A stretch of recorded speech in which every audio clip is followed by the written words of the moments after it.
In the beginning, God created the heavens and the earth. The earth was formless and empty. Darkness covered the surface of the deep, and the Spirit of God was hovering over the waters. Then God said, "Let there be light," and there was light. God saw that the light was good, and he separated the light from the darkness, calling the light day and the darkness night. This was the first day of creation. God continued his work, creating the sky, land, and seas. He filled the earth with vegetation, plants bearing seeds, and trees bearing fruit.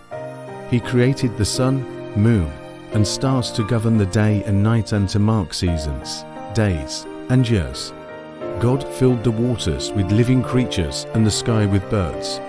On the sixth day, God made the animals and, most importantly, he created man in his own image. God formed man from the dust of the ground and breathed into his nostrils the breath of life. Thus, Adam, the first man, came into being. God placed Adam in the Garden of Eden, a paradise of lush vegetation and abundant life. In the garden, Adam had dominion over all living creatures. Yet, seeing that Adam was alone, God caused him to fall into a deep sleep, took one of his ribs, and fashioned it into a woman, Eve, to be his companion and helpmate. The garden was a place of perfect harmony, but temptation lurked in the form of a cunning serpent.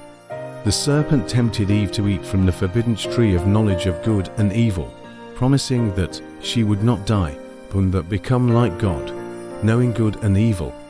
Eve took the fruit and ate it, and gave some to Adam, who also ate.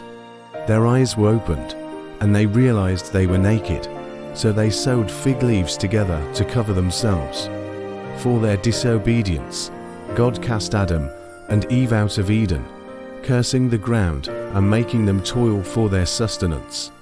Eve was told she would experience pain in childbirth, and Adam would have to work hard to produce food from the ground. They were banished from the garden, separated from the tree of life. This story, often referred to as the fall, explains the origin of sin and suffering in the world. It sets the stage for the need for redemption and foreshadows the eventual coming of a Savior.